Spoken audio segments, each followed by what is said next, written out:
Day out in the country for the Nissan Classic. As the 98 runners leave Shannon here, they go down the road past Bunratty Castle. Then there's a Category 1 climb before they reach Limerick, on through Tipperary town, the Glenavahar Low, that's Category 2. And then they move up the main Cork Road, passing on their way Mitchelstown, Fermoy, and finally to Cork on a new circuit there. There's 111 miles, there's 5 hot spots, and there's 3 climbs. And that's the format for day 4. But up at the top, it just couldn't be closer. First of all, you've got Malcolm Elliott with only 2 seconds advantage over the great Sean Kelly. Van der Poel is just a further 2 seconds behind. Early up a place from 8th to 7th, and of course Stephen Roach up a place from 10th to 9th. Malcolm, there's a few people here saying this morning that wearing the yellow jersey is the kiss of death in the Nissan Classic this year. 2 leaders, 2 punctures. What do you say? That's right. Well, I'm just busy doing last-minute checks on my bike at the moment, seeing there's nothing can go wrong. It's amazing, isn't it? Yeah, I've never known it, and it has made me think twice about it. Obviously, I'd rather have it and lose it than never have it at all. Rolf, you're getting closer to the yellow jersey. Do you still feel confident? Yes, it's all open. The race is open. It only goes for the bonifications at this moment, and it's other sprints that make the difference. And I hope that I can also win a sprint, possibly for the stage win or so. But we must see. We are very close together.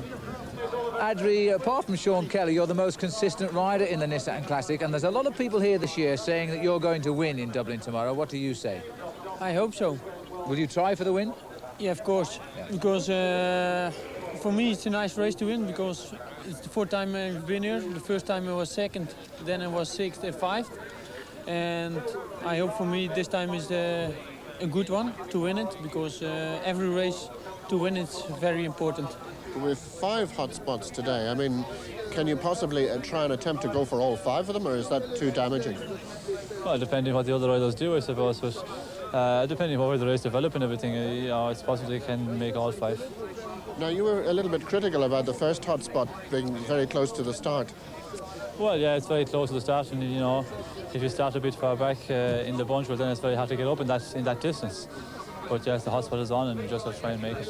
What about these special sprints? Because you and Sean Kelly always seem to finish up deadly rivals in the Nissan. That's true. I think these hotspot sprints, I shall really see how it goes, see who else is disputing them. I won't be trying to go for every single one of them myself unless I'm forced into it. And there are 5 today, so it's going to be very hard. Even just to, it's going to be like a sprint for the finish 5 times already today. So.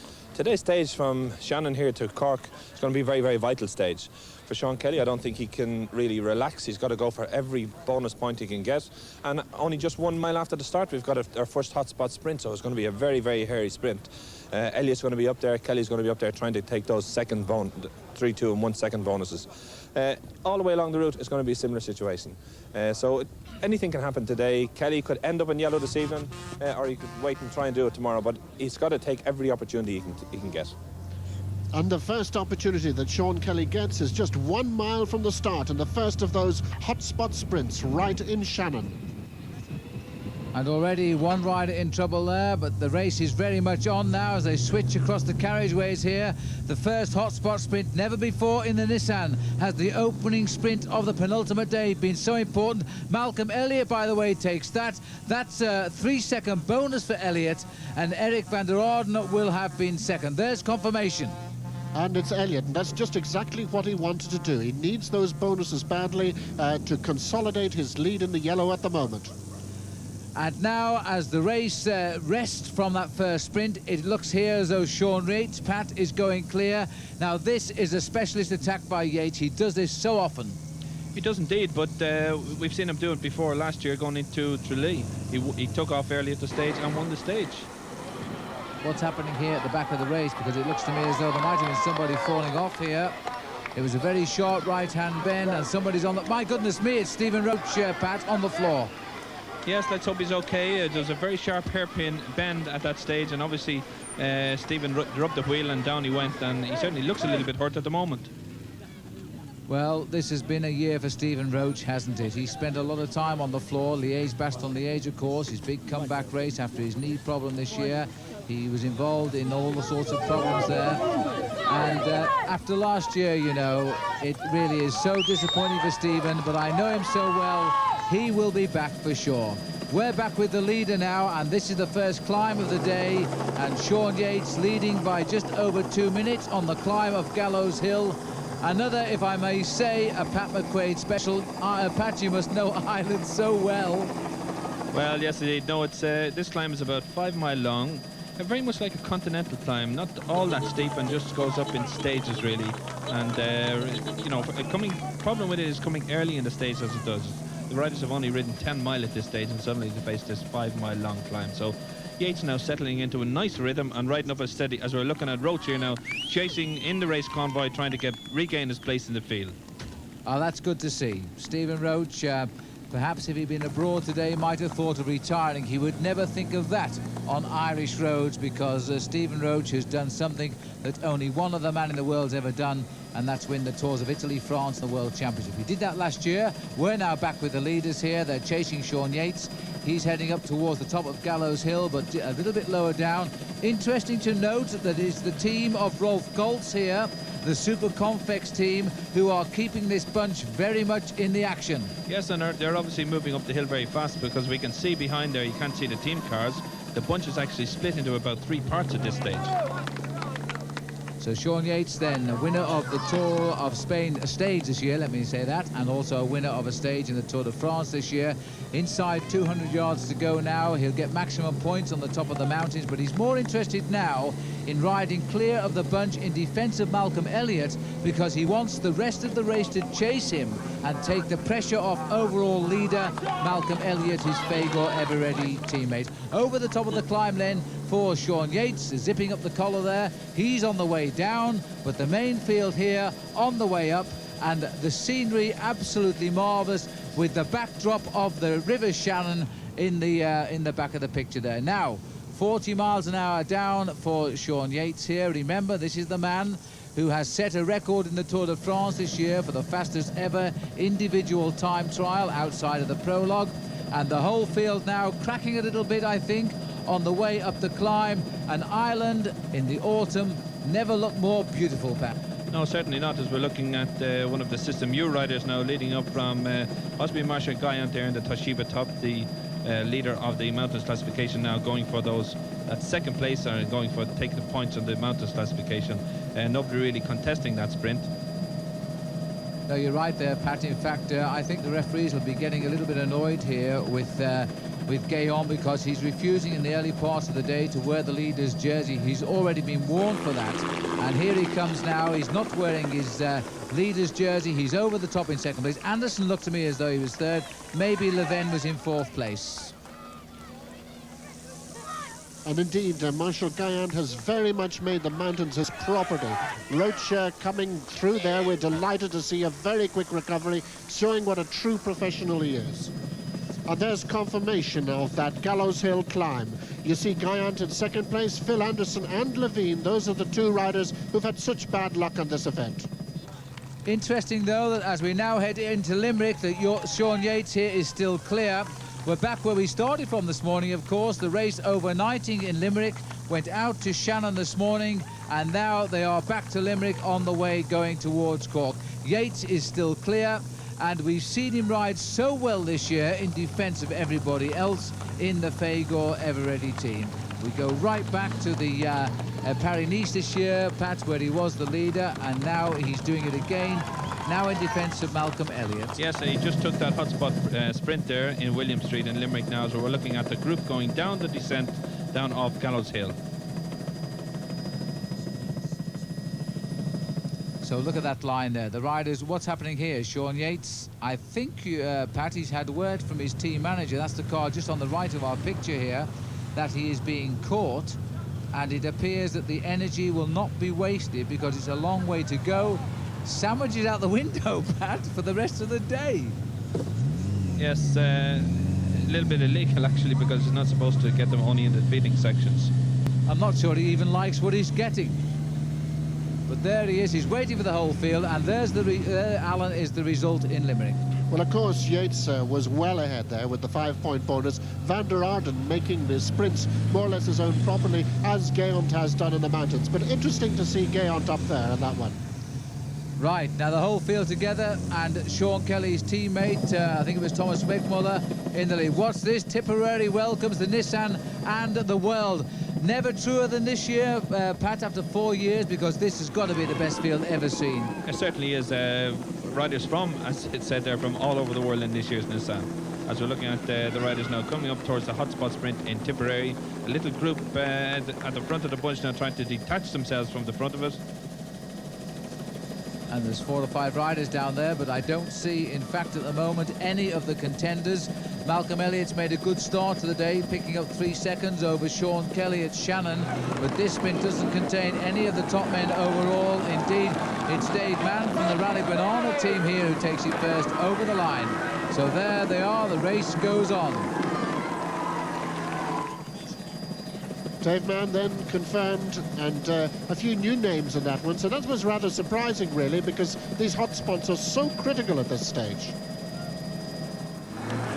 So the field is all together now as they continue over the sprint here in Tipperary, but the next stop now for the riders will be the famous Glen of Aherlow climb, and that's next on the agenda today as the riders roll on towards Cork.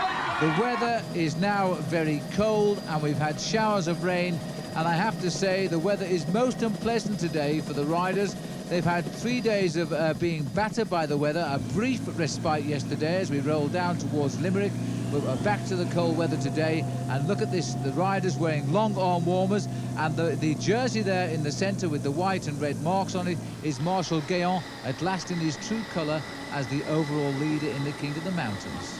Yes, indeed. And riders now on the climb. This climb, the Glen of Aherlow, only about a mile and a half, 2 mile long. Not very steep. Again, a nice steady climb, wooded for the most part, and riders riding up it nice and steadily. Martin Early leading the group from Marshal Gayant, Phil Anderson there in the yellow hat, and on the right it looks like Johan Lammerts of the Toshiba team also.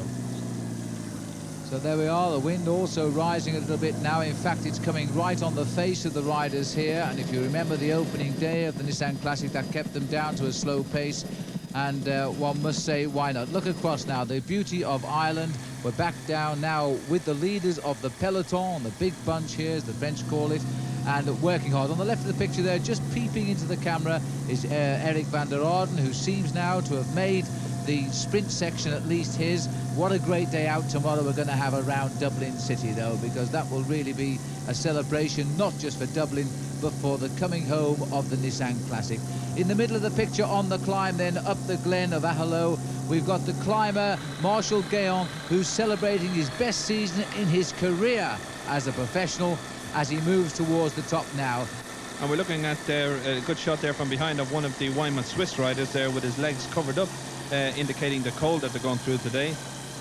Another one of his teammates there looks like Nicky Reutemann of the Wyman team, one of the Swiss riders in this event. Well, this is a new team, of course, Pat. Cost over £2.5 million to put on the road this year, the La Suisse Wyman. They're changing sponsors, in fact, next year. But Steve Bauer, who leads that team, back in action next year. Now we're working our way steadily up to the top of the Glen of Aherlow. And it looks to me as though the Toshiba boys working very hard. Inside 200 yards to go now for their man, Marshal Gayant. All being well tomorrow in Dublin. Surely Marshal Gayant, the man on the inside in the white jersey, and Jos Lammerting here nearest the camera. We're going to see Gayant as the winner of the King of the Mountains tomorrow. He will work hard tomorrow, I'm sure, but he's riding so well today. He seems to have shrugged off the challenge being received by Adrie van der Poel, but he was certainly pipped on the line there by Phil Anderson. And we'll get confirmation of that very shortly from Alan. And how nice it is to see Phil Anderson getting a bit of glory out of that after all that hard luck yesterday. Gayant, as always, in the frame, and Galt's coming up there in third place. That could be important. Well, we're off the Glen now, heading down into Mitchelltown. This is the scene of the next hotspot sprint. and it's led by Tim Harris. Here's Sean Yates, the breakaway earlier, back in the bunch in second place there. Always attentive, Pat, looking over his shoulder, the whereabouts of Malcolm Elliott, I suspect. Yes, certainly he's a terrific man to have on a team with you, is Sean Yates, one of the best teammates that you can have. But news has come through now from the race that of the retirement of Steve Bauer at the feeding station. Bauer ill overnight, suffering from a very bad cold. The conditions just got them today, and he's retired. And as we're looking now, Sean Yates leading out the sprint, obviously for Malcolm Elliott. Malcolm Elliott won't be far behind, with Yates leading out up the street of Mitchelstown. And so Elliott coming up towards the line and in Mitchelstown. This is going to be a good sprint because Malcolm Elliott building steadily his lead. Look at this now, the white jersey on the left of the road. That's Eric van der Arden. He's also making this championship his own. He's over the line first. Well done, Eric van der Arden. And there we are, and look at that. And that's really significant because Elliott once again has gained another second on Kelly. Absolutely. So Malcolm Elliott is making the best so far as we have a nice view across the countryside of Ireland. Yes, so we're looking at the rain now coming down. One of the Scottish amateurs there. And looks like TVM rider there, Siemens I think it is, of the TVM TNT team. Paul Kimmage from Dublin now, showing a little break here now, breaking away.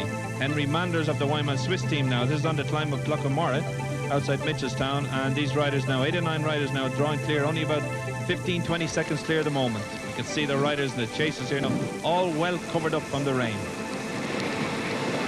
And now we're seeing the rain coming down. The riders have been back to the cars, most of them for the racing capes here, because these are most unpleasant conditions. There is a little group going clear. We know that Rob Holden of the Bilton team is up there. We know too, as Pat has said, Henri Manders is there for the Wyman team, and Paul Kimmage of Ireland. This has been not a great year for Paul, but he's now beginning to fight back, and that is the way a professional cyclist must do it, and he must keep on trying. Now look at this. Here is the gap here. It looks to me as though we've got possibly here Hans Darms trying to get across the gap here. But as we go forward a little bit, one rider in no man's land, it is Hans Darms, is trying to cross the gap, relaxed style, taking in the breath deeply, riding on the top. This is Rob Holden here now on the top of the climb, and Brian Smith of Scotland in the blue jersey. Also going through there now, Henri Manders in the white jersey, Paul Kimmage on the left of the picture. An interesting group, this, Pat. Yes, it is an interesting group because really there's nobody there that has a big effect on the overall classification. And if they get over the top of this climb and go down the other side and gain some more time, they could be away for the day, because the danger men behind or the big men behind possibly have nothing really to lose by allowing this breakaway group go. Well, it looks to me as though possibly Darms has come on to the back of this group, but not too far behind. The whole field is fighting their way back. And this is the sprint for the top now. Rob Holden going here from the Bilton team. The find of the year in Britain, by the way. And Rob Holden now riding well. Manders is challenging him here. And a close finish there right on the line. Again, we'll get confirmation as soon as we can. And it was Holden. Manders in second place, but great to see Kimmage up in third. That's the second time he's figured on the mountains in this event, and we've got 3 Irishmen in the top 10, and Paul Kimmage getting some good notice on the hills. Now, the riders attacking fast and furiously here, but it looks to me as though the main field has crept up to the back end of this as we're heading now down into Fermai. And Scottish amateur on the front there, I think again it was Brian Smith. He really is riding well this year. But as we go down now towards Fermoy, we've got the scene there of the next hotspot sprint. That, again, is desperately important for the riders who matter. But this looks like Simon's having a go from the TVM team. And look at the gap he's opening. He's not important to the race overall. This is what Sean Kelly wants to see, I would think, Pat. Oh, I would think so. It would mean that if a rider like Siemens gets away, it means that the bonuses are being taken by the riders that don't really matter. And it stops Elliott gaining any more time on Kelly. And just look at that now, the whole race under pressure. Long line now, but one rider is really going clear here as he works his way down the hill now. The conditions now very, very slippery indeed, calling for a lot more skill than just racing your bike. You have to have a lot of nerve as well now as the races go downhill at something like 45 miles an hour. Yes, and these road conditions are treacherous at the moment, because when they get to the bottom of the hill in Fermoy, they cross over the bridge, and then they've got a very sharp right-hand turn. And a road will be, such as the condition it's in at the moment, will be absolutely dangerous because it's very, very slippy, and the riders have to be very careful going around.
Well, seeing the teammate here of Phil Anderson go clear, I often ask myself the question this week of what Phil is feeling like, having lost the stage, the lead rather, yesterday with that puncture, because I believe that Anderson is going so well. But here's now, we're coming up towards the line here in Fermoy, and the leader and the winner, no doubt, of that sprint will be Simons, as the rest of the riders come over the top. And once again, the news is very good, because Elliott has again gained a second over Kelly, and this is exactly what he intended to do. And Malcolm Elliott has now built himself a lead over Sean Kelly of 7 seconds as the whole field heads towards Cork. Welcome back, and it's another city centre finish on the Nissan, and the drizzle hasn't deterred the thousands of spectators in Ireland's second city as the race arrives in Cork. That's absolutely true indeed, Alan, but in fact, during the cold rain today, 8 riders at least have abandoned the Nissan Classic, and we're now looking down at the attacks which are coming towards the finish here. This looks to me, Pat, as though Pascal Pédemur of France and the Zeb Peugeot team is on the attack to chase this man here. Yes, this rider, a Dutch amateur rider, attacked about 20 miles to go just before Rathmichael. Joost van Adrichem, and his maximum lead he got was actually about 35 seconds. He's just been told there now from the car that his lead is coming down, that there's one rider chasing him, and that he really has got a lot of work to do if he wants to stay away on the circuit. Well, if you want to be a top professional rider, you've got to put your nose out front and make an impression for the sponsors who may put up the money, and that's exactly what Joost van Adrichem is doing at the moment. He's an accomplished rider. He had 8 wins in the world last year. He is now probably in his last season as an amateur, thinking of next year as a professional. There he is, and the orange jersey of the Netherlands. They're quite infamous here in the Nissan Classic. Remember Johannes Dreyer, the great friend of Jimmy McGee, who's always been on the attack in the Nissan. He's in the race this year as a professional, and there they are now, the whole field streaming into the city of Cork for what should be another grand finale. Certainly should, as we're looking at the Panasonic team now working very well together in chase. Obviously they want to keep the whole thing together for Eric van der Aarden. This finish today would certainly suit van der Aarden. A lovely big flat finish and straight. As we're looking at the main field, the yellow there of Malcolm Elliott, we saw the green jersey of Sean Kelly. All the riders, all the main riders' contention up there. So the whole field coming in here. There's Darrell Webster, number 100, the man who really was the hero of yesterday going into Limerick. Still in the main field now. His ambition very well achieved here in the Nissan. He's won a stage. And as we're looking at the main field, just going along Horgan's Quay there and heading in towards the finishing straight, back now with the leader who's turning up into South Mall for the first time with 3 laps to go, and a great crowd here to greet him on this finish in South Mall. The first time we've used this, very much a feature of the Nissan in the past has been the circuit on St. Patrick's Hill. Moved away from it this year into a city centre circuit on South Mall, and certainly it looks to have been a very good idea. Well, from an outsider looking in, Pat, I suggest you've chosen this circuit because of the popularity of the Nissan Classic. Simply too many people wanted to crowd up the finishing hill that we've seen normally for the finish here in Cork. And so now to spread it out a bit, and look at the crowd down there as they're seeing the whole race stream in now to the centre of the city of Cork. This has been a great finish. Cork has become a great finish on the Nissan Classic, and this is going to be no exception. The whole field now can see the 2 leaders inside. We caught a glimpse there of Pascal Pédemur. This is Steve Sefton having a go off the front now. He won the last stage of the milk race when we came into Birmingham, and the whole field now not too far behind him. Let's have a look now where we are. Coming up towards this, the back of the field here, and 1 or 2 riders now having a little bit of trouble here as they streak through the centre of the city. Back with the leader, Pat. Back with the leader now, Van Adrichem, as he's heading up, just coming up from Proby's Quay and now heading up just past St. Finbarr's Cathedral and around into Greg Road. Slightly rising section of the circuit here, and certainly telling on him now because he's starting to suffer a bit out of the saddle, trying to get every bit of effort into it. And as he heads out towards the lock, and he's still on his own, but still a very slender lead, only about 15 seconds at the moment. He's a calm character though, Pat. I mean, I've taken a look at his face over this last 20 miles. He's been in the lead. he's never actually shown any expression on his face at all. And he stayed away from this very class field. There he is on the left of the picture now. And a great chase here by Pascal Péramore from the Z Peugeot Halfords team as we're going in now. We're working our way back down by the side of the lock there. And this is the bridging of the gap here. Look at this crowd. Let's say we're out in the country here at the moment on the circuit. And the crowd absolutely enormous. Yes, all the way along this area now as we're going down Pierce Road. Wet and greasy and slippy, very, very treacherous conditions. These riders have to be careful on the bends, but they're getting great support from the crowd here. Terrific crowd along through Ballyphehane as we watch Péramore just making the junction with Van Adrichem. Now we've 2 riders in the lead and a main field only 15 seconds behind, and a very big chase going on from behind, as we can see looking at the bunch in one long line going down Pierce Road. Boys in green there, one of the Irish amateur riders. Remember that in due respect to them, this is their second team from Ireland, because of course the first team is over in Seoul where they completed the Olympic road race. But even so, this team more than accomplished its ambition here, because riding as an amateur against the top professional bike riders is really extremely daunting. But one man here having no trouble on the front is the young Irish amateur Joost van Adrichem. Now look at the whole field here. They're chasing down the 2 men in the lead. There is no gap. It's coming through to us now. The gap, in fact, along the Anglesey Street down towards South Mall is, in fact, a scant 10 seconds. And so a long gamble by the Dutchman, joy by the Frenchman. We're up into the home straight again. What will be the finish very shortly. But watch down that bottom corner, because the main field now, and here they come, is not very far behind indeed. This is now, remember the bonus seconds here. We can't overemphasize these bonus seconds. There's Malcolm Elliott, shadowed by Sean Kelly. This is going to be yet again a cracking finish. 2 riders in the lead, Pat, but only just. Only just, and there's no doubt in my mind that these 2 riders are going to be caught, because there's far too much at stake. A bonus of 10 seconds for the winner, 8 seconds for second, 6 seconds for third, and 4 seconds for fourth, means that these riders back here will want to hold those positions. They'll want to go for those bonuses. As we look at Mark Watcham, the Percy Bilton team leading through, Nicky Reutemann going through in second place, looking really now watching for the yellow jersey and the green jersey. The yellow jersey just at the head of that second group with Sean Kelly. Now back with the 2 leaders. Their lead a slender 10 seconds as they're heading up past St Finbarr's Cathedral again and back up to Greg Road. So a final deep breath here for the Dutch amateur rider Van Adrichem, and being trailed by Pascal Péramore. He's had a hard chase to catch up with the Dutchman, the only man that's succeeded so far to get him, but he's not working so well as one might expect. And I must say, the Z Peugeot Halfords team, they would like a stage win here in Ireland at the moment, as we're running round the city of Cork now and seeing some of the most beautiful scenery. Yes, it's certainly looking beautiful from the air at the moment. There's no doubt. St Finbarr's Cathedral there. You look at the riders go weaving their way around past them, and back with the 2 leaders. Van Adrichem doing most of the work now of the 2-man group, and let's face it, he's been away for the past 25 miles into a very strong headwind. So as you said just a moment ago, it certainly is great credit to him to continue to really dig in and go for the finish. But at this point in time, he's committed. He's got to go for it. Well, there's a lot of danger here. Look at this now as they're starting to catch up now with the 2 leaders. As they came onto this circuit, we've just discovered that, in fact, Christophe Leven, the stage winner of a couple of days ago and the early leader, he has, in fact, crashed and is limping behind the race, and Charlie Motte, no less, has stopped to help him back home. So there's friendship for you. Charlie Motte, of course, the yellow jersey in the Tour de France 1 year ago. Now we're looking down on the River Lee as we swing back to the riders here. Still the 2 of them in tandem just in front of the whole field, and the whole field now, Pat, are going to get them, and that's for sure. They certainly are, and I noticed going around at the front of the field 3 Panasonic riders. So obviously they're there doing the work for Van der Arden, and this finish would really suit Van der Arden very well. He's sprinting magnificently at the moment as we're looking at the ceiling sprint here now. Who's going to take the ceiling sprint? These 2 riders still slightly clear. Van Adrichem trying to go by Péramore and just takes it. Van Adrichem takes the ceiling sprint, Péramore second, and the main field only a mere 2 or 3 meters behind, led by the Panasonics.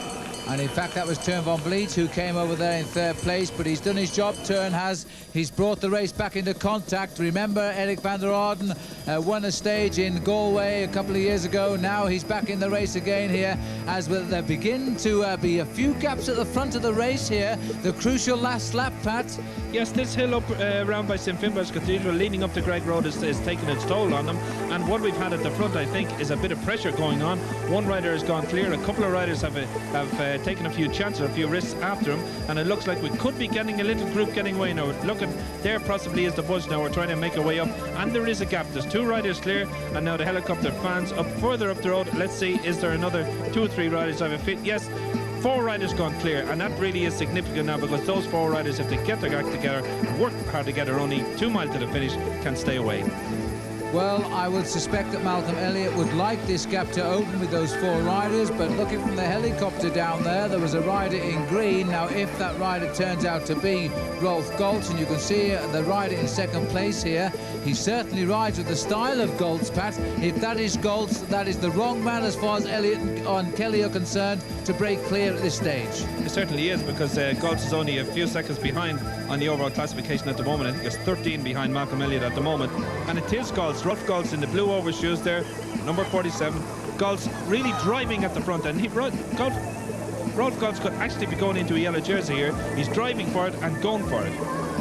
Well, he's given us the hint this morning that he wanted to do something in the Nissan Classic, and he's the man on form, and this could really turn the classification upside down. He started the day a few seconds behind the leaders, and that's the place to attack from, as 4 riders now going clear, and the man to gain at the front, Goltz. Yes, and look who else is in the group. Phil Anderson also in that group.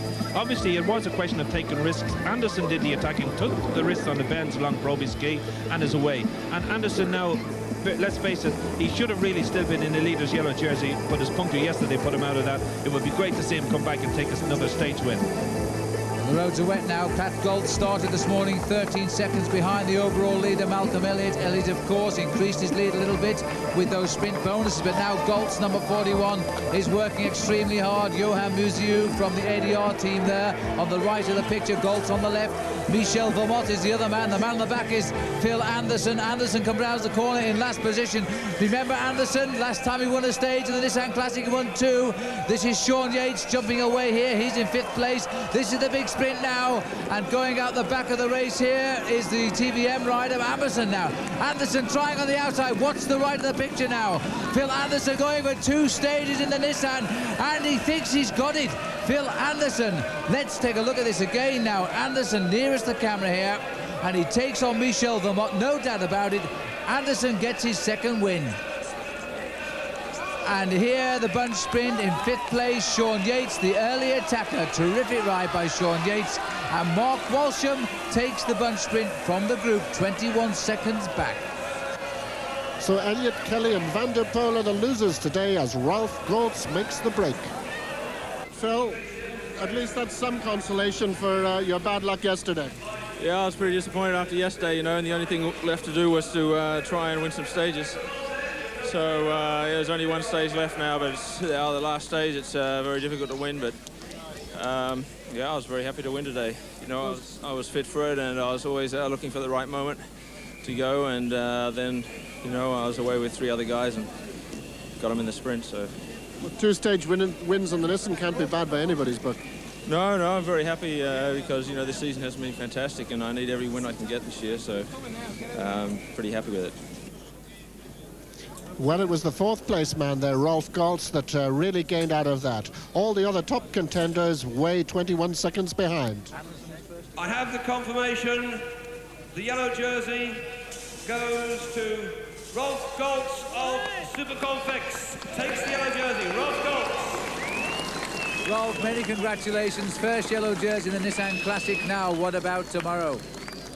It will be very hard for me because there are other hot points, and Elliott and Kelly are very fast in sprint, and I hope I can do something. I can get some bonifications and stay in 1st place.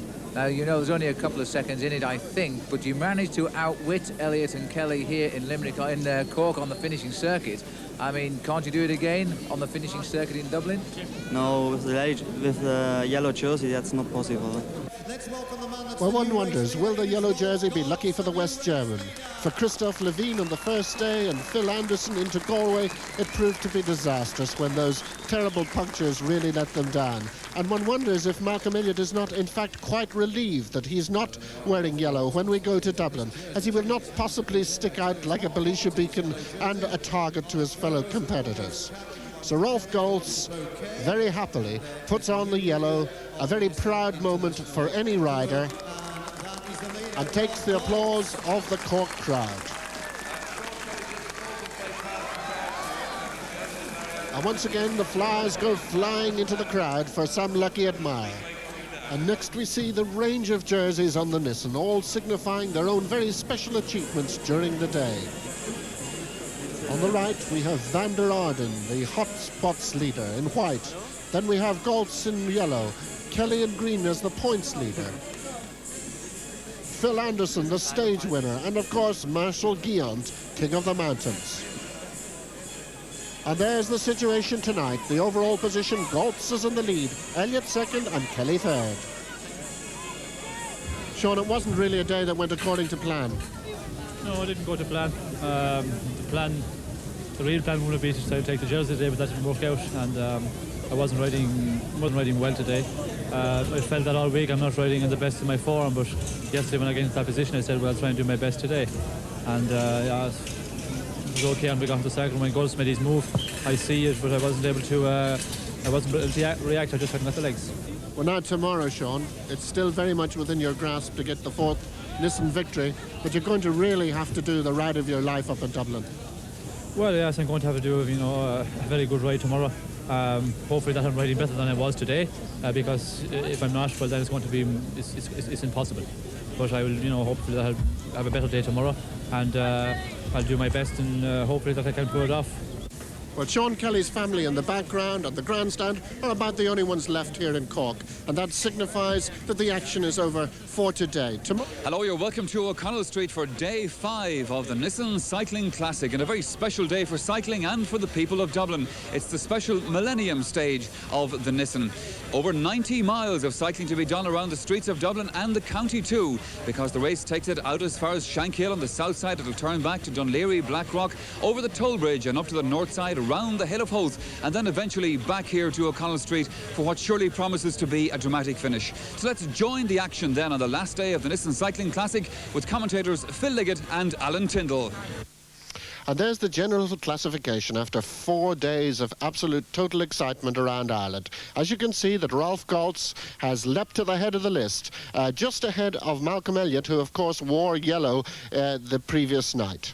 And of course, one of the people that have been privileged enough alongside me to be watching all this action right throughout those 4 days has been Phil Liggett. Well, we have been in the process of the race now since we started at Donnybrook, 35 minutes.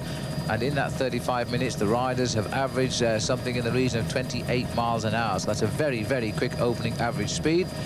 Because they are now, and the reason, of course, is because the leaders, or the hopeful leaders of this race, have attacked very, very early on, and they've caught 1 or 2 riders on the defensive, not least, I have to say, Sean Kelly and the race leader, Rolf Goltz. We've not seen any appearance in this front group of the race leader. That yellow jersey down there, by the way, is one of the Cass riders, and is certainly not Rolf Goltz from the Super Confex team.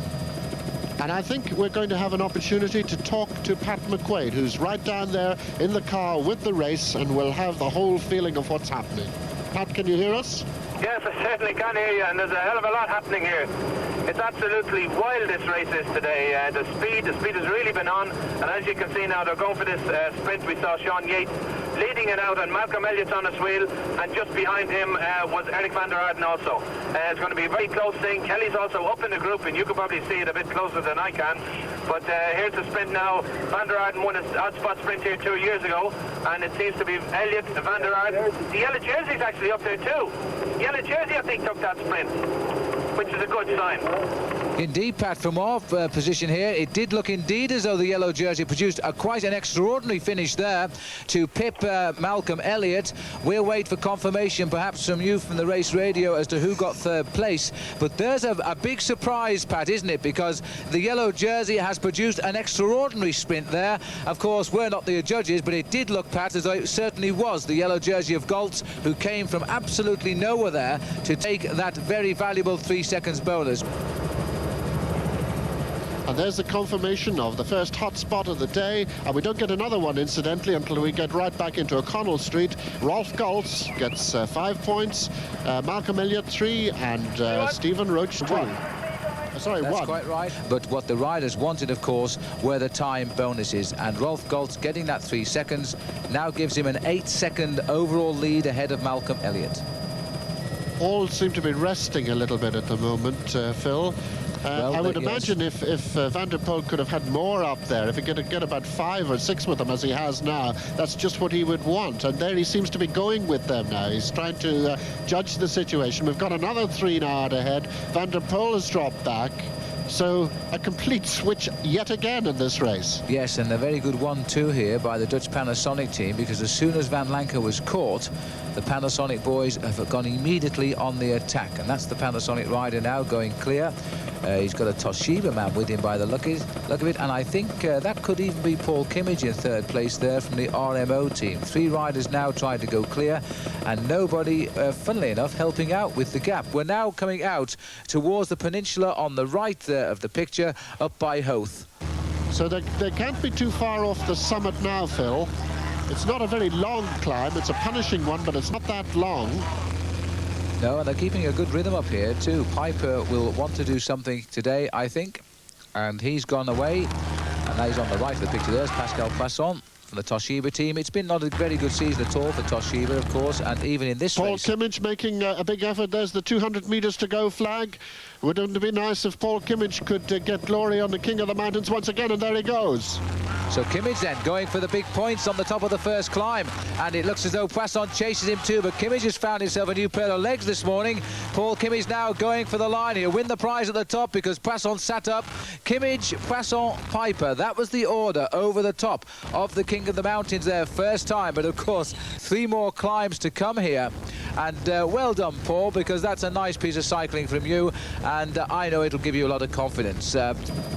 And we're really travelling somewhat now. I mean, we must be up to about 45 miles an hour, I would think there. It's a very, very fast descent. It's not a particularly dangerous descent because it's good wide road. There aren't any really severe corners on the way down the far side of Hoth Head here. And the main bunch seem to be definitely using the opportunity to take a bit of a rest. They are. These 3 riders now are going clear. We were talking earlier about combinations of riders trying to get the right combination to escape.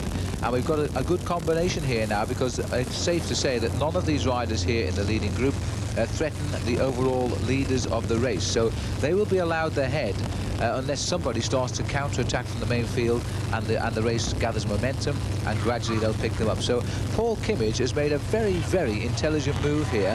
He's gone with 2 riders who are strong riders, known to be strong riders, and but not high up in this particular race. And there we are. There's the situation as they came over the first time. As we know, great news indeed. Kimmage first, Poisson second, Piper, and then Early. Martin Early, another Irishman well up there. Gayant, we would have expected that, must be holding on to the polka dot jersey. Phil Anderson, we saw him out in the early group, well up to the 4 at Sutton Cross before they came into this lap. Van der Poel, Van Lancker, and Goltz was there as well. Here they are, and Alan Piper leading Paul Kimmage from Dublin. Just behind him is Pascal Poisson of France. And they're on the... Is it the lower slopes of the climb again now? Yes, they're just coming out of the village of Hoth and starting the climb now. And we've got confirmation of the overall positions in the King of the Mountain competition after that last run over Hoth Head. And of course, Marshall Gayant there once again in the points. And he now has a staggering 101 points compared to Adrie van der Poel's 81. And we've got 5 men now trying to go clear on the climb. So it looks as though the reactions are going to keep on coming here. And Anderson is the strong man yet again. He is so annoyed that he has lost his chance of winning the Nissan Classic by a stupid puncture coming down the Silver Mines on the road to Limerick. Poisson right behind him, and of course still there, possibly the most dangerous man of all in this trio, Alan Piper, the Australian. There we've got 200 metres to go. You see the light blue flag. And is Kimmage going to get it? They're bound to sprint, surely, for King of the Mountain points any second now. Still Kimmage, though, holding on grimly. Now, will he go for it? Poisson at the moment doesn't seem to be too mercenary. Oh, no, having spoken, here goes Poisson. Second time over the top, and Pascal Poisson pips it this time. And it looks to me as though Paul may have got second or third, but it really doesn't matter, you know, because Paul isn't going for the King of the Mountains. He's going for the win, and that will stop him feeling any pressure now, having to keep on winning on the climb. This is the second group here now. And it looks white jersey of Eric van der Aarden. He's the fourth man from the right at the bottom of our picture. He's right in the centre of the picture now. You can see the Nissan insignia on the back. He's leading in the sprint competition, and he must be the least worried today. Phil Anderson moving up the outside there. Yep, there he goes, Alan. I think he's just trying to get himself into a springboard position here to possibly try and pop out and take fourth place over the top of the climb, second time up. Yes, he's in a beautiful position now. There he goes for it. Look, darts out from behind the second rider. He's leading the new bunch across the finish. Phil Anderson going to get fourth place in that King of the Mountains. And there he goes over the line. And we knew the first three. It was Poisson ahead this time. Kimmage and that three group. We've seen that right since they hit the coast circuit. But Anderson coming up into fourth place. Guyant again. You can almost automatically type him in on these ones. Lavigne, there's the man that had such hard luck on day two. He wore the yellow jersey on day two. Rolf Goltz, the current leader at the moment. Van der Poel right in there.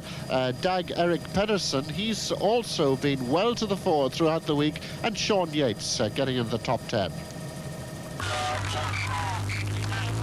And interesting news, they're actually gaining. They're gaining rapidly at the moment. They're over 2 minutes ahead of the main group. 1:33 was the last read we had on it, and now it's stretched out to 2 minutes, and this is interesting. Well, it is interesting because I'll tell you why. Alan Piper is in 18th place in the Nissan Classic, and his time gap is 5 minutes and 44 seconds behind Rolf Goltz, the leader. So over 2 minutes now, he's pulled back almost half of the time he's lost over the last 4 days of racing. Now, this gap may not grow too much further. There they are. That's the group that's going to have to decide what they're going to do about this breakaway. They're a fair way back now. And as I speak, we're told they are at 2 minutes 47 seconds, and there it is, 2 minutes 47 seconds. So that means that they are now over a mile ahead of this group on the road. And the man out the window waving to us is Jerry McDade, the Scots assistant referee of the race, and he's indicating 200 yards to go for the leaders for the third climb up the hill. Almost like a tank commander there in charge. Yeah, absolutely. In fact, you know, the organiser of the Tour of Italy often does that and then put music to it one day. It looked as though he was conducting the orchestra. So it's one each now because Piper's taking this one. Piper is over the top in first place, so each one of them now, 3 climbs gone, they've all had 1 victory each. So they're obviously good friends at the moment. And so there's the helicopter shot again now as we're coming up towards the top of the climb with the main field. But I think, Pat, you're back with us on the way down the other side of the hill, aren't you? That's right, yeah. We're going back down now in front of the leading 3, Piper, Kimmage and Poisson. And they're going down again 40-45 mile an hour all the way down to the east end. Right, well, thank you, Pat. And by the way, our link up here, thanks to the Aircell telephones, they really are bringing Pat over to us absolutely crystal clear. There's the chasing group now going over the top of the climb. I think that's Marshal Guéant who's snatched maximum points there, as we're now back with the leaders. And this little rise which follows the short descent, and this is a little leg ache, I think, this one.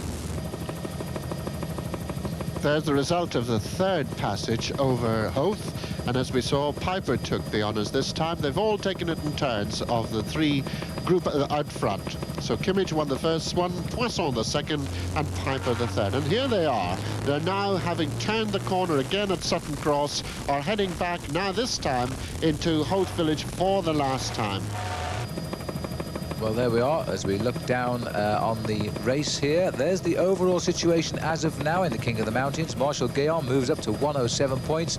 Van der Poel holds his second place, but the gap coming down a little bit there. Phil Anderson in third spot and Christophe Leven fourth. Martin Early fifth. Not a lot of change, and in fact the gap's widening now with this overall classification, and there is only one more mountain to come in the Nissan Classic. In the meantime, we're more interested to see who gets over Hoth Hill for the 4th time. It's a King of the Mountain points.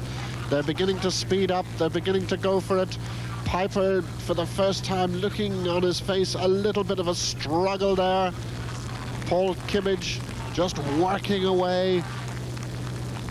And, of course, it's Pascal Poisson in the third of these riders.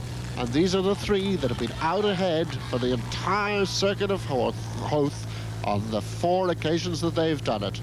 And they're doing it so quickly, and by my calculations at the moment, Alan, they're running almost on the best possible schedule of 28 miles an hour average, and that means they're going to be in O'Connell Street in just about half an hour from now. Can you imagine riding from here on a bike to downtown Dublin in just half an hour? I couldn't. Especially the way we're going, of course, up through Malahide and down towards Whitehall and in to do 10 laps of O'Connell Street. So it's going to be touch and go, and there's a real possibility at least now that these three riders will stay away at least till we arrive back in the city of Dublin and in the Millennium. It could be a Dubliner, of all people, of all the top riders in the race, it could be a Dubliner who brings the race into O'Connell Street. Well, we keep our fingers crossed for that possibility. It certainly is becoming more of a possibility as mile after mile Paul Kimmage pounds it out there on the Hill of Hope. And this hill must get longer every time he comes up. It must be very close to the summit there, and in fact it was Poisson who took it again that time. Kimmage second, and in third place Piper. Yes, and you see, they didn't actually sprint for it at all. They just, it was the changeover at the front, and Poisson took his chance, and he was over first. So he's won 2. The other 2 have won 1 each. The 4 passages now of the mountain are over. We'll now start the long, fast swoop down towards Sutton Cross, and eventually out then in a northerly direction up towards Portmarnock and Malahide.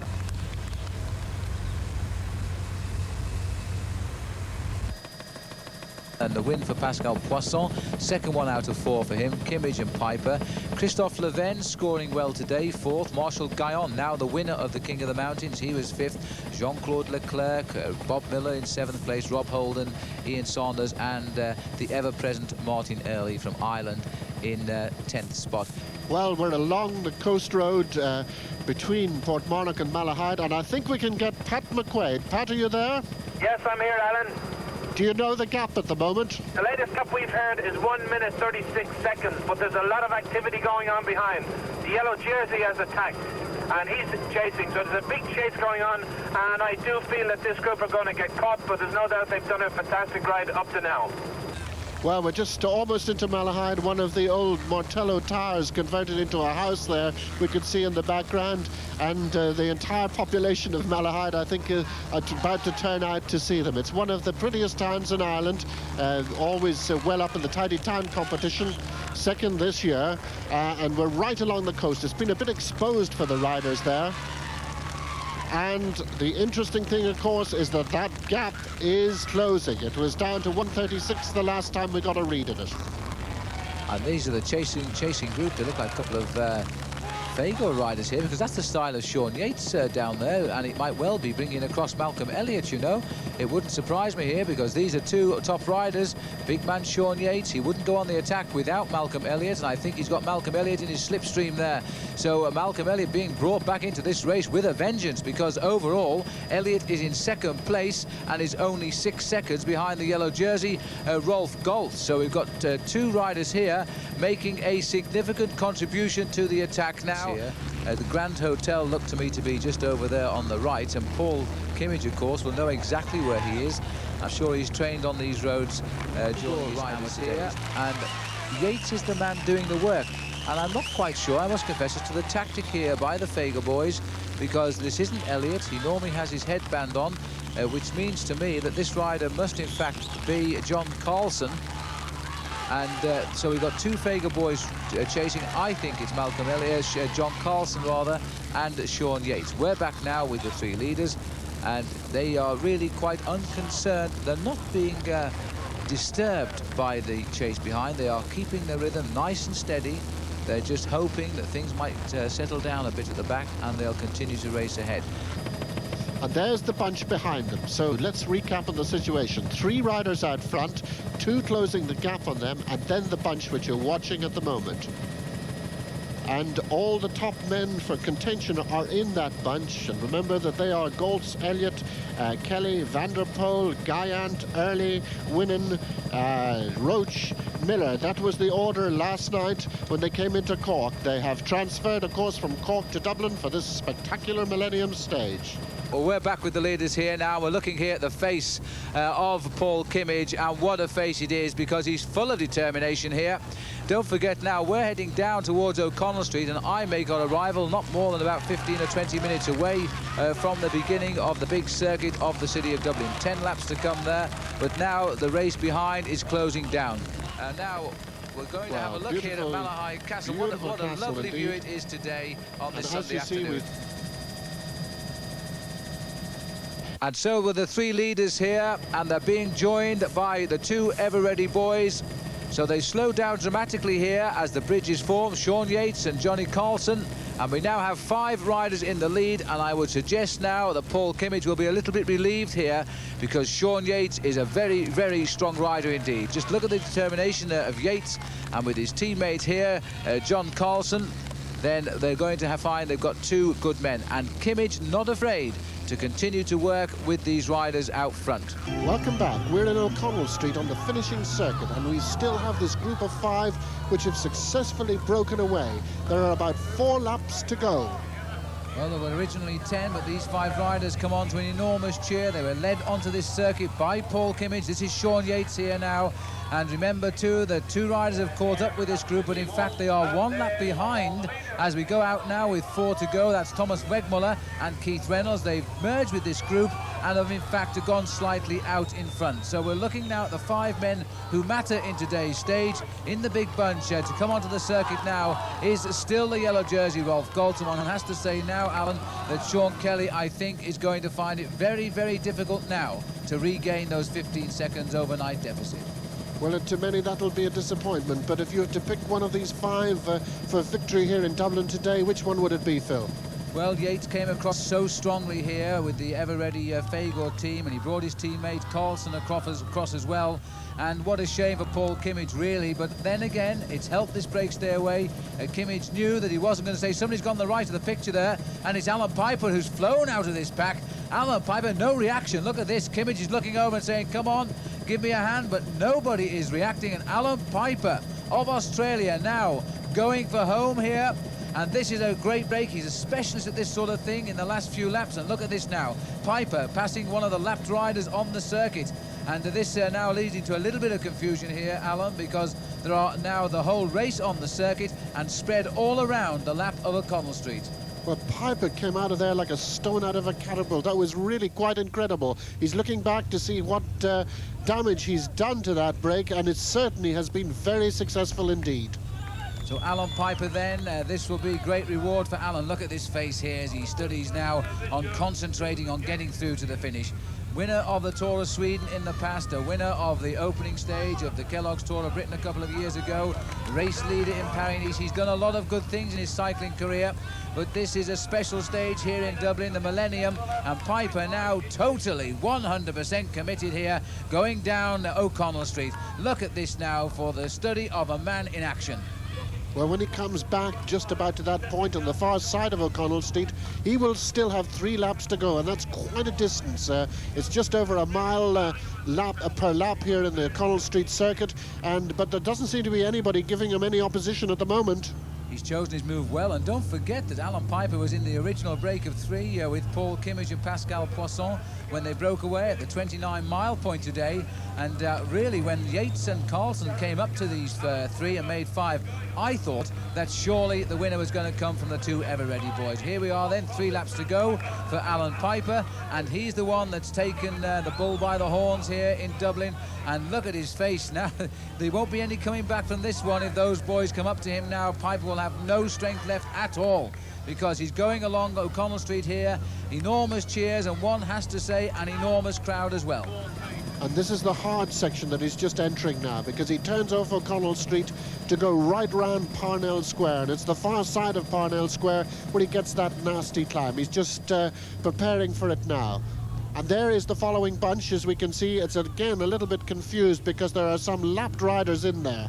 Yes, there are indeed, but that's Sean Yates who's bringing the group round now, and Hughes reaching us at the yellow jersey safely in this big pack, and time certainly now running out for Malcolm Elliott and Sean Kelly. So it does really appear, you know, we're going to see, some would say at last, a new winner of the Nissan Classic in Rolf Goltz. He's had a marvellous day. It's all worked out so well for him. He opened the day with that sprint win over Malcolm Elliott in the first hotspot sprint of the day, and since then the psychologies have worked out. He's watched all the breakaways go, none affecting his overall lead. There's Piper then going through on another group that will in fact be fighting out the 8th place on the race, and that included Brian Smith of Scotland, Steve Dowse there from the rally team, but Piper's gone past them here as if he's standing still. And this is the fast part, down into O'Connell Street, past the Ambassador Cinema, and he's looking around. He must really consolidate his lead at this stage. And Piper really struggling at this stage, and in fact, the story behind is that the group seem to be catching up again. Well, Piper may well have spotted something there which we haven't seen, because he keeps looking round here, and I'm wondering if in fact that's Sean Yates. Sean Yates has made contact again. Now how on earth Sean Yates did that, I never know, but it looks to me as though at least some of those original 5 riders are now back up with Alan Piper as again coming down O'Connell Street. Well, that is an amazing recovery, and Alan Piper's heart must have dropped into his boots there when he looked over his shoulder and has seen Sean Yates come right back into the action. And no worse man than Sean Yates as far as Piper is concerned, because he is extremely strong. Well, that's Yates now, certainly on the outside, and it's Pascal Poisson on the left, but Piper's going again. Alan Piper goes again. He's given them no chance to recover, and Piper on the attack again. Is there no holding this man today? He's been in the lead from 29 miles out, and he's still finding the legs to go again with 2 laps to go to the finish. Yes, let's just remember that he's already won one of those Hoth climbs, and that must have taken a lot out of him.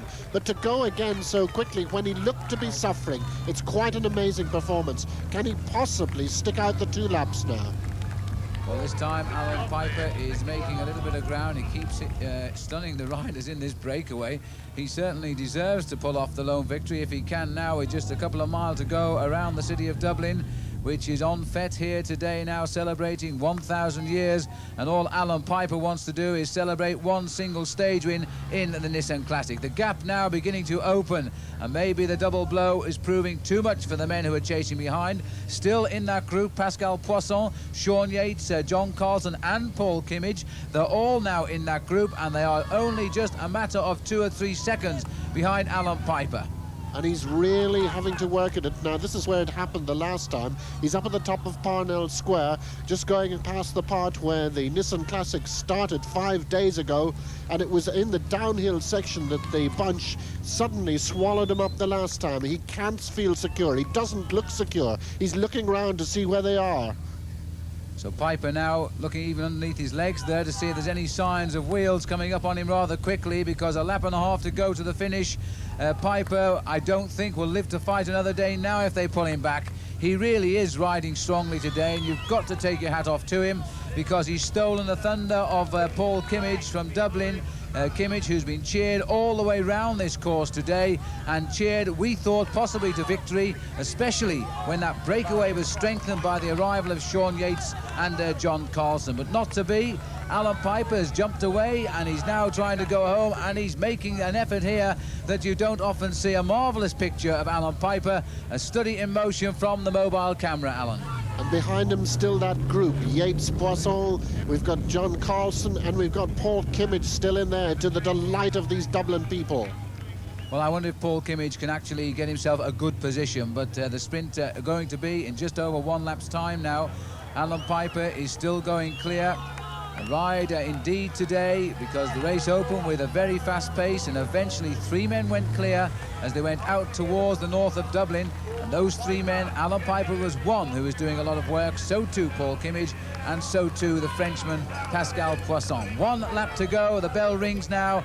Piper just has 1 circuit of the city of Dublin for victory. It is by no means certain at the moment. The gap there at the line was just 7 seconds, so the field, or not the field, but the 4 chasers are right on his heels. There's absolutely no room for error, no room to overshoot. If you look in the distance there, you can see the chasing group behind the Chief Commissaire's car.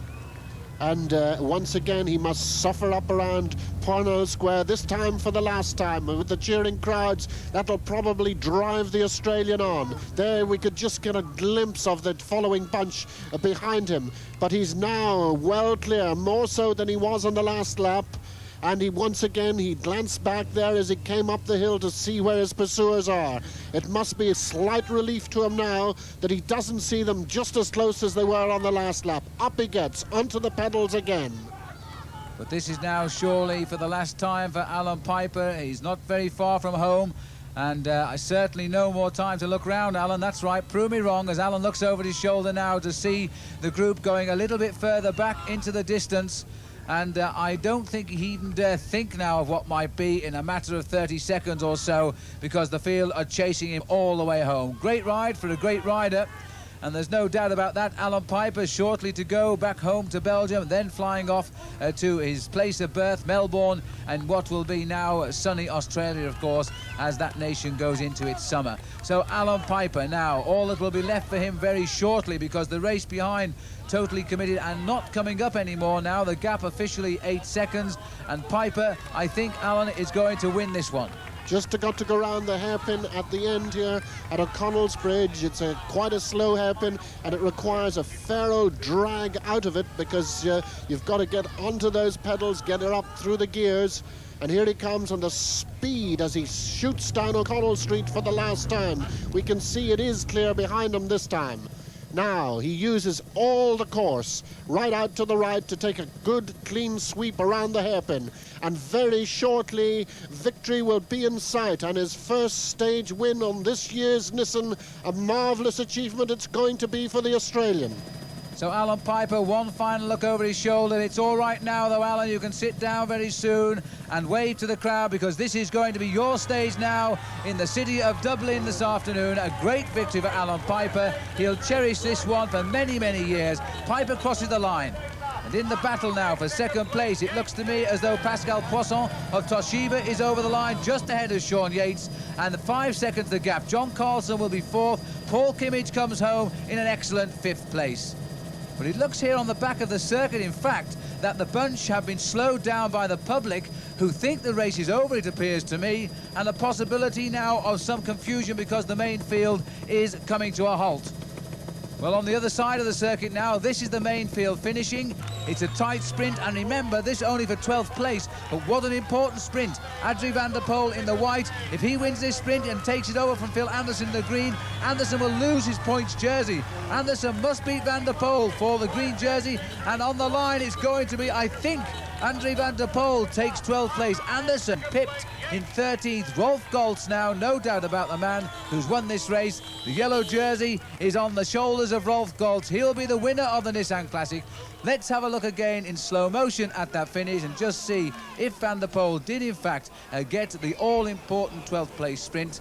And as they come up here towards the line, Van der Poel then on the line. Phil Anderson is second. He won't be happy about that, because I think there was one or two problems around the back of the circuit. Well, there was no doubt for many people here in Dublin today, the star of the day was certainly Paul Kimmage, and Michael Lester has now managed to dig him out of the crowd. So let's go down to Michael speaking to Paul. Yes, Paul Kimmage, we saw more of you perhaps than anybody else on television today. Your sponsors at least will be very happy with you. Well, I'm sure they will. Today was very, very sentimental for me.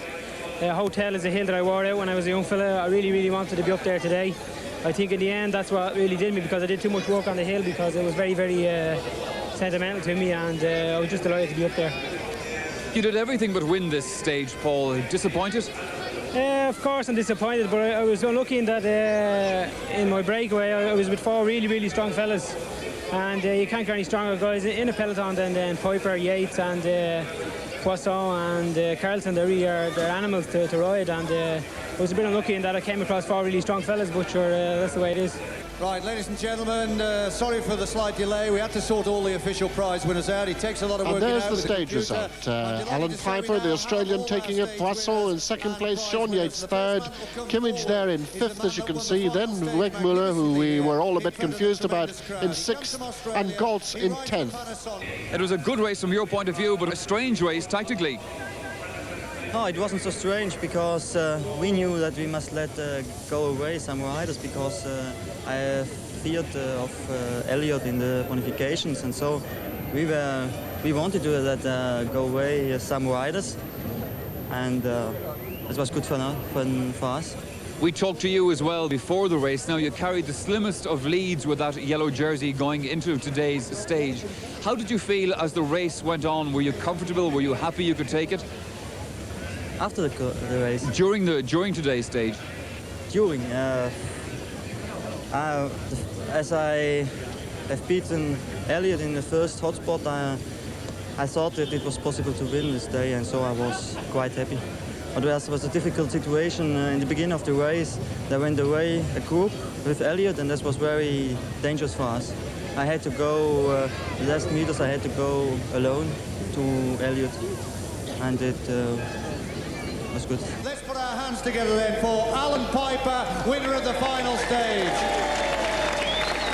And there he is, Alan Piper, receiving a tremendous welcome here on the presentation podium, and his nice piece of Waterford crystal there from Tony Kelly, because he really did take the gamble. He's led this race in the 28th mile today with two riders, and in the end found the legs that carried him to the stage victory.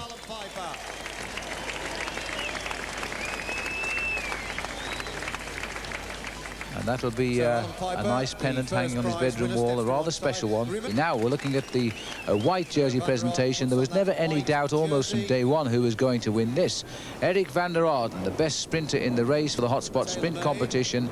He wins the Nissan sprint competition this year, and he wins it so well. He's one of the fastest finishers in the world, the winner of Paris-Roubaix, the green jersey winner in the Tour de France, stage winner in the Tour de France, and now the winner of the best sprinter in the Nissan Classic. Eric van der Aarden. We now move on to the man that flies over the mountains quickies. It hurts everyone else's And next it should be the presentation of the King of the Mountains, and there's absolutely no doubt about who that's going to go to. Marshal Guyant, who has held the jersey right throughout the entire competition.